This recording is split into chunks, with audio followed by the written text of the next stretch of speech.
thank you so much for coming back to this channel. Remember, it's Mex from the Mexcreationtv, trying to give you all the answered questions regarding to living and working in Qatar.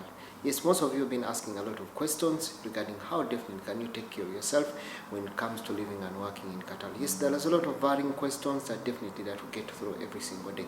By the way, is it your first time to come across these fakes, or is it the first time to come across me? Don't hesitate to subscribe, and don't hesitate to support by subscribing and putting on a notification bell that you'll be able to notified whenever I upload a new video. Yes, in today's video I'm going to get through what you call the very many questions that are being asked regarding to what you call the cost of living. Yes, what I'm sharing on this platform, what I'm sharing on this channel is my own experience, such that you can also try to compare with the different environments, and you know what definitely you expect at the end of it all. Yes, a question that is coming on very many times is regarding to what we call the cost of living. And what is the cost of living? What is the cost of living in Qatar compared to what we call the other countries?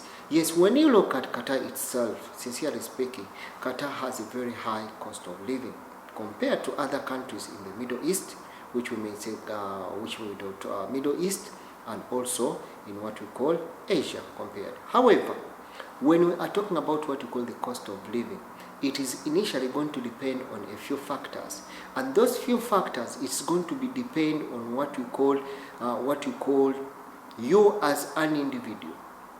It's going to depend on you as an individual, and it's going to depend on what you call the lifestyle choice, the lifestyle choices that you choose as an individual. That's going to determine how much you need to spend on yourself, how much you need to spend on housing, and how much you need to spend partially to take care of yourself, and how much you partially need to save. That is quite very important. When we look at some of these important choices, lifestyle choices that we have to mention a few, like when you say the habits, we have, like, for example, you look at housing, how much you need to spend on housing. We look at the spending habits.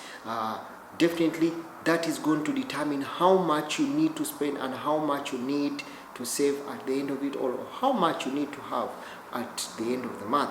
So most of the time when you look at food, there are those people that can consume food of less than 1,000. There are those that are not going to, that have a shopping habit, saying that I cannot consume something that is lesser than this. So it is also going to depend on what you call the income, partially as what you earning and how much you need to spend. In general, when you look at Qatar's cost of living, is higher than even many of the countries in Southeast Asia. You'll agree with me. However, when you see Qatar's cost of living, it's lower than what we call some of the Western countries spending, like for example UK and US. You cannot compare definitely the cost of living. So we find to those relative countries in Europe, like UK and Asia, Qatar's cost of living is lower. However, when you look at the Gulf, when you look at the Gulf region and also look at South Asia, you find that it's a little bit higher. Hope I've tried to answer you. The person was asking me that question.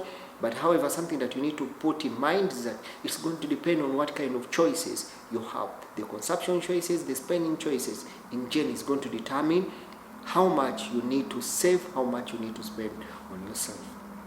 Hope I've tried to answer for you. Thank you so much. Let's just look at another episode and we'll look at different questions that containing what we call the cost of living in Qatar.